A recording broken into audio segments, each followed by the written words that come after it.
un 50,24% y registró una diferencia de 60.000 votos respecto al sí. Este conflicto, que ya atraviesa más de 50 años, lleva 200.000 muertos, 87.000 desaparecidos y más de 7 millones de desplazados. Para analizar este tema, la situación en la que quedó ahora Colombia, cuál es el futuro, recibimos a la embajadora de Colombia en Montevideo, Natalia Abello. Muchas gracias por acompañarnos. Buenos días. Buenos días. Bienvenida. Muchas gracias. Encantado. Bueno, ¿le llamó la atención este resultado, esta votación? ¿Cómo lo toma? Sí, realmente uno de los temas importantes del resultado fue la perplejidad con que damos los colombianos. Las últimas encuestas reflejaban un amplio porcentaje del sí. Estábamos sobre el borde de los 62-63% de favorabilidad del sí. Y bueno, los colombianos nos manifestamos y quedamos prácticamente en un empate técnico con una leve superioridad del no. Ahora, de 57.000 votos. ¿El nivel de abstención sorprende o no? En un país como Uruguay, donde el voto es obligatorio, ese nivel de abstención realmente parece muy llamativo. Para Colombia, un 60% de abstención, ¿qué significa? ¿Qué lectura se puede hacer? Pues han confluido dos cosas. Uno, efectivamente, el tema de la abstención ha sido un recurrente en las elecciones anteriores. Rondábamos el 30-40% de abstención. No es una situación aislada, viene ocurriendo en elecciones anteriores. Pero adicionalmente a esto sí reflejamos una abstención mayoritaria en la costa atlántica, que ya llegamos a niveles casi del 80% de abstencionismo, ocurridos por el fenómeno natural que ocurrió con el huracán Matthew. Sí. Eso influyó mucho, sobre todo en las elecciones de la costa atlántica. Y cerca de 1.500 colombianos votaron en nuestro país. ¿Cuál fue el resultado de este plebiscito? El resultado en Uruguay fue ampliamente satisfactorio para el sí. El 76% de los colombianos aquí en Uruguay votaron por el sí. Ajá. Bien. Desde la perspectiva uruguaya, y creo que es interesante analizarlo, ¿no? Es más difícil entender por qué se votó por el no.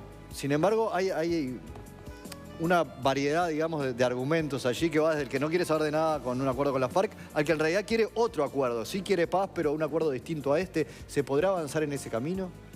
Pues yo creo que los colombianos, más que no querer la paz, lo que han manifestado es querer tener la voluntad de construir un proceso mucho más fuerte y sólido en materia de justicia, en materia de participación en política, que es las banderas más claras que ha manifestado el no. Ajá. Esas son las voces más fuertes que se han venido manifestando, frente a lo cual yo le diría las palabras que ya se han dicho por parte del presidente de la República, lo que ya ha manifestado incluso la FARC, y lo que también ha manifestado el líder expresidente Uribe, que ha sido el líder del no.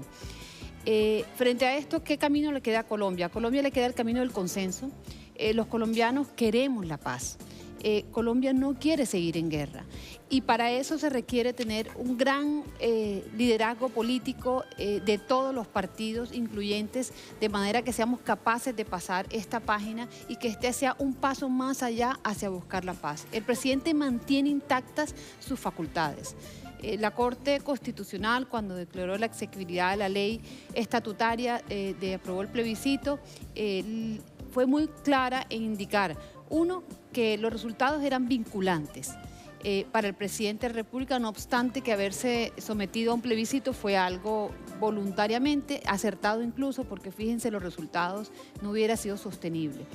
Pero más allá de eso, el presidente persiste con sus facultades y ya lo ha dicho, no va a rendirse en la búsqueda de la paz.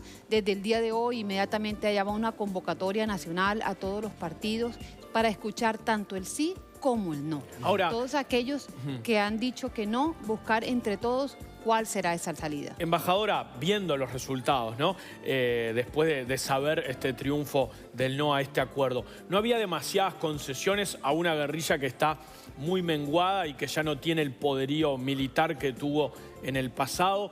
¿No puede hacerse una lectura en ese sentido, que había demasiadas concesiones en materia política de participación, porque sin votos podían participar igual durante 2 legislaturas, y también con una justicia especial, con una amnistía bastante general y con algunos casos particulares, pero una justicia bastante benévola? Pues yo creo que este acuerdo fue el mejor acuerdo posible. Las negociaciones tardaron 6 años, 2 en la fase secreta y 4 en la fase pública, con un amplio acompañamiento internacional. Y pasaron por el escrutinio prácticamente de un equipo negociador, pero del mundo entero. De manera que decir que hubo muchas concesiones de pronto no lo es, porque es un acuerdo que fue el acuerdo de lo posible, donde prevaleció sobre todo el esclarecimiento de la verdad, donde prevaleció el centro era la reparación de las víctimas, fue la reparación de las víctimas. Es el acercamiento más grande que hemos tenido a la paz en Colombia.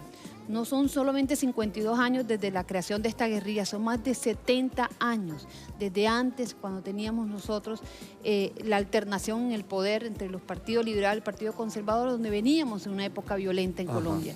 De manera que este ha sido el momento más cercano que los colombianos hemos tenido por la paz, y estábamos dispuestos a ello. De hecho, casi la mitad de los colombianos que fueron a las urnas votaron por el sí. Lo cierto es que aquí hay que reconducir, hay que dialogar, hay que buscar salidas, y el país debe salir adelante y buscar esto como un camino hacia la paz. Bien, embajadora, cuando usted nació la guerra ya estaba instalada. ¿Cómo lo vivió? Muy intensamente. Todas las familias colombianas hemos vivido y hemos tenido muy de cerca la violencia, hemos tenido muy de cerca en nuestras familias muertes, víctimas, asesinatos. En mi familia hay 2 muertes violentas, pero más allá de eso, creo que el sentimiento de los colombianos ha sido un sentimiento de zozobra, ha sido un sentimiento de repudio. El pueblo colombiano es un pueblo de paz. El pueblo colombiano no es un pueblo de alegría, además, es un pueblo alegre, es una gente optimista, y necesitamos salir de eso. ¿Y cuánto juega en todo esto, en entender la realidad colombiana desde acá, el funcionamiento del narcotráfico? Y no con la cabeza desde acá justamente, sino del narcotráfico cuando está insertado en la sociedad y en la cultura, ¿no? Como pasa en Colombia en los últimos años, con vínculos con la FARC, con vínculos con algunos gobiernos también, que lleva tal vez en parte a este descreimiento de que se vote un plebiscito tan importante y que más del 60% de la gente no vaya a votar, más allá de los problemas climáticos y eso, ¿no? ¿Cuánto juega en la situación que atraviesa Colombia y en solucionarlo a largo plazo, además, ¿no? Porque esto no es firmar un acuerdo y se acabaron los problemas. No, el narcotráfico estaba sobre la mesa de las negociaciones. No podíamos pasar adelante un proceso de paz sin tratar el problema del narcotráfico. Primero fue la constitución de la guerrilla y luego vino el tema del narcotráfico, pero sin duda ha sido el motor. Ha sido el motor de financiación de la FARC. Y ha permeado la sociedad. Indudablemente, uno de los temas más grandes que tenía el acuerdo, de los cuales fue una de las banderas muy positivas que creo que todos apoyaron, fue la reforma rural integral, que implicaba la sustitución de cultivos, que implicaba el apoyo integral a la explotación de las tierras, y eso significa poner de frente la cara al narcotráfico para la erradicación de los cultivos, pero también para la repotenciación de las tierras. Porque Colombia sufre en su territorio, además, ser gran productor mundial. O sea, los compradores están en otros lados, ¿no? Pero terminan pagando en sus tierras con las muertes, los crímenes, etcétera, vinculados al narcotráfico. Por supuesto. Y el campo ha sido el más perjudicado, claro, porque igual ha habido un gran desplazamiento de los colombianos del campo hacia las ciudades, a las periferias, con la búsqueda de esas oportunidades, y los que aún quedaron tuvieron que enfrentar la guerra. De manera que aquí no se pasa por una paz sin hablar de la solución al narcotráfico, sin hablar del agro colombiano. ¿Es optimista que va a seguir la tregua bilateral? Pues ya está declarado por ambas partes, tanto el gobierno del presidente Santos en la locución de ayer, dijo que el gobierno mantenía el cese, y lo mismo hicieron la FARC. Más allá dijeron que continuaban en la búsqueda de la paz y que la única arma que iban a tener era la palabra. Eso es muy rescatable. Yo creo que eso es lo más importante de los resultados del día de ayer, que a pesar de que no hubo una aprobación de los acuerdos de paz, sigue la voluntad de paz firme. Y que esperamos podamos buscar ese camino tan anhelado que ha sido esquivo para Colombia. Embajadora, muchísimas gracias por acompañarnos. Ojalá sea así. Muchas gracias a ustedes. Momento de hacer una tanda, ya venimos.